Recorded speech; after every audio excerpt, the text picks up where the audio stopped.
오늘은 조덕근 작가의 흥미로운 분석, 베네치아에서의 죽음과 욕망이라는 이름의 전차의 동일 구도 분석을 바탕으로 전혀 상관없어 보이는 두 걸작의 세계로 한번 들어가 보려고 합니다. 한쪽은 명망 높은 독일 작가, 다른 한쪽은 몰락한 미국 남부의 귀부인.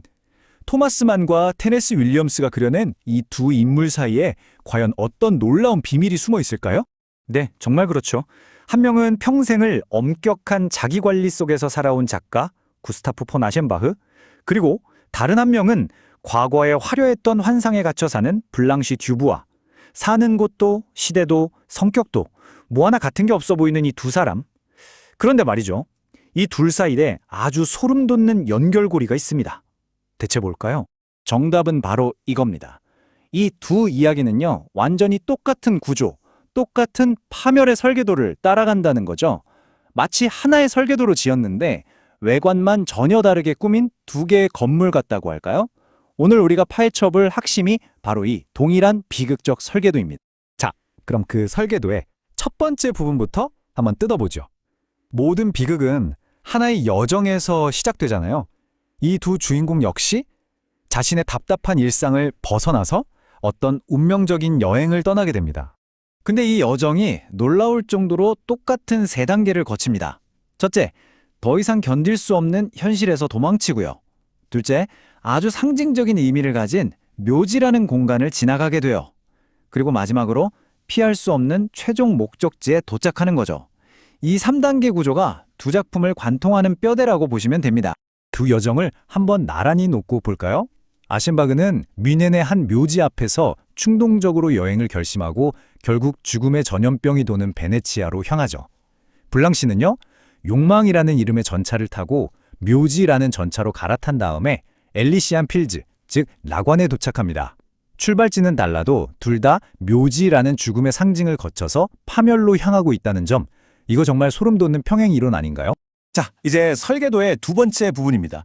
그럼 도대체 무엇이 이들을 그런 파멸의 여정으로 이끌었을까요? 그 핵심 동력, 그건 바로 평생 억눌러 왔던 욕망이었습니다. 이들의 욕망을 이해하려면 프로이트의 개념을 빌려오면 아주 쉽습니다. 바로 삶의 본능인 에로스와 죽음의 본능인 타나토스죠. 두 주인공의 내면에서는 이 두 가지 힘이 아슬아슬하게 싸우다가 결국에는 파괴적인 방향으로 한꺼번에 터져버리는 거예요. 그러니까 욕망이 곧 죽음을 불러온 셈이죠. 이 표를 한번 보세요. 두 사람의 비극이 얼마나 판박이인지 한눈에 보입니다. 욕망의 대상은 소년과 남자, 서로 다르지만 둘 다 머리를 염색하거나 화려한 옷으로 자신을 꾸미고 위장하죠. 하지만 아셴바크의 위장은 콜레라라는 냉혹한 현실 앞에서, 블랑쉬의 환상은 스탠리라는 폭력적인 현실 앞에서 산산조각이 나버립니다. 결국 끝끝은 한 명은 육체적 죽음, 다른 한 명은 정신병원으로 끌려가는 사회적 죽음. 정말 놀랍도록 닮아있지 않나요? 자, 이제 마지막 설계도입니다. 이들이 그토록 벗어나고 싶어 했던 현실을 떠나 도착한 그 목적지, 그곳은 과연 어떤 곳이었을까요?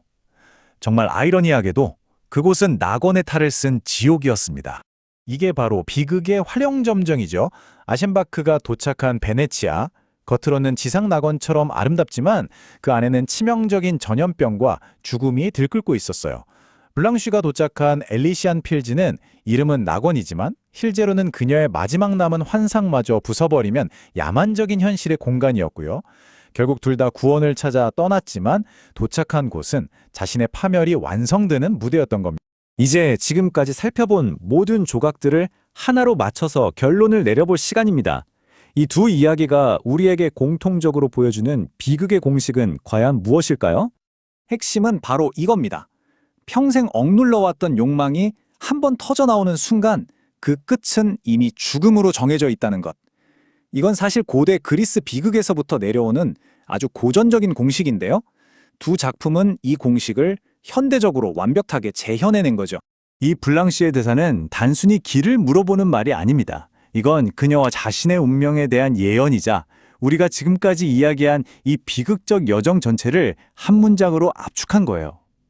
아셴바흐가 묘지 앞에서 여행을 결심했던 그 순간처럼 블랑시 역시 욕망이라는 전차에 올라탄 순간부터 그녀의 종착역은 이미 정해져 있었던 겁니다. 결국 이 두 이야기는 우리 모두에게 질문을 던지고 있는 것 같아요.